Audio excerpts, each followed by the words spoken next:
Hi, it's Matthew Wagner here from PanicAttackRecovery.com. I want to discuss someone famous who has suffered from anxiety, panic attacks, and agoraphobia. I'm talking about Kim Basinger. Some people say, who cares? But my reason for discussing this is that quite a while ago I saw a documentary on anxiety, panic attacks, and agoraphobia, and this documentary followed Kim Basinger around. She appeared to be quite open and honest about her struggles. It was really interesting. I appreciated that. What was really interesting is the points, I think, that can be taken from this documentary. Now, the first point is that anyone can struggle with the issues of anxiety, panic attacks, and agoraphobia. Celebrities, wealthy and successful people, professionals from all sorts of backgrounds.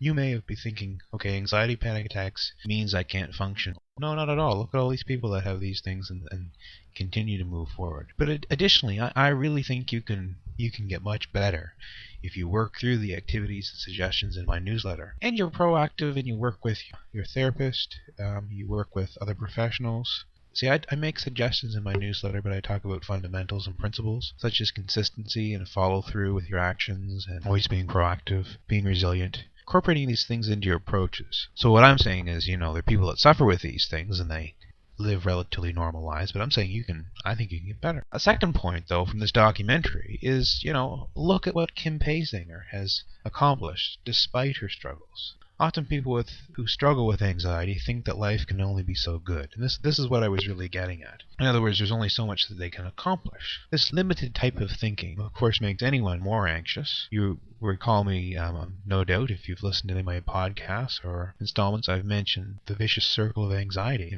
You get into that type of thinking, and it's very, very limiting on anyone. You probably recall the famous movie As Good As It Gets with Jack Nicholson and Helen Hunt. The character that Nicholson played didn't suffer from panic attacks. In fact, Nicholson portrayed someone who had obsessive-compulsive disorder. However, my point here is that you'll likely recall a scene from the movie. This is where Nicholson comes out of his therapist's office and says out loud to everyone in the waiting room, "What if this is as good as it gets?" Now, this statement illustrates a form of limited thinking which I was mentioning. Limited thinking can apply whether you're thinking about how you're likely to feel or whether you're talking about accomplishments.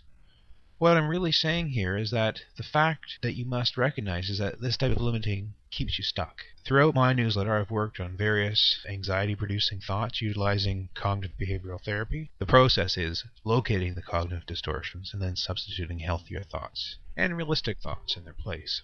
Cognitive behavioral therapy is a great way, when done continuously, to break away from limited type of thinking. It's not something you do once or just several times. CBT, that is, cognitive behavioral therapy. But rather something you do continuously. It's like exercise. If you exercise, you maintain, perhaps a healthy weight. You stop exercising and the benefits go away. That's my point. Same though with CBT. Although what you'll find is over time, you can make real change with CBT, long-lasting change. One of the things that comes from CBT is that it helps you restructure your thinking in a realistic way. And it's not a matter of tricking yourself into feeling better. It's not some new age idea where you just tell yourself everything's good, and it is. CBT is structured, organized, and logical. In many ways, it seems like we're unwinding all the circular thoughts that caused our anxiety and panic attack. And that's what I was referring to when I said over time, you can really make large changes, because you really start to unwind thought patterns, the attitudes, perspectives that you've had.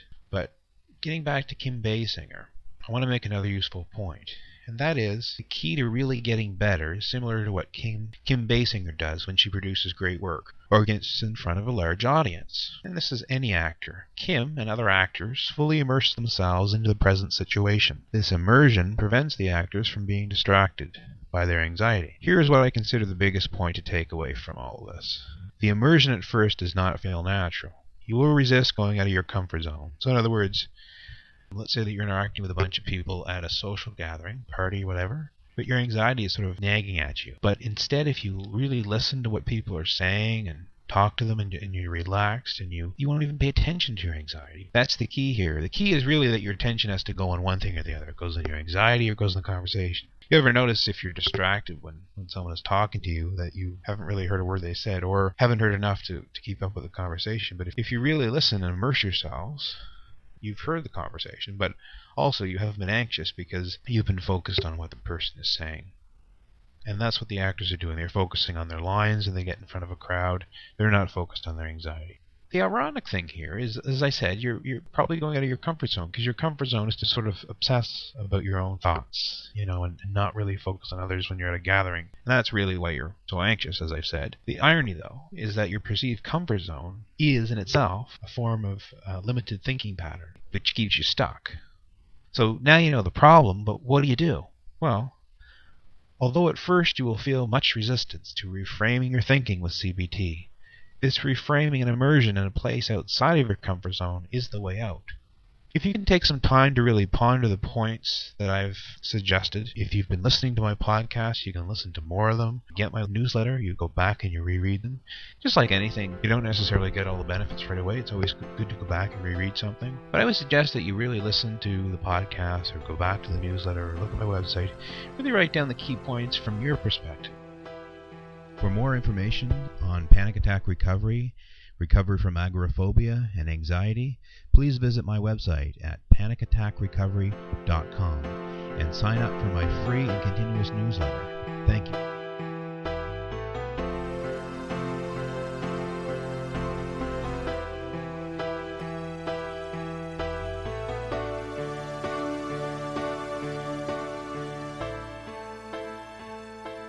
The material in this newsletter is provided for educational and informational purposes only, and is not intended to be a substitute for a psychologist, psychiatrist, or other healthcare provider's consultation.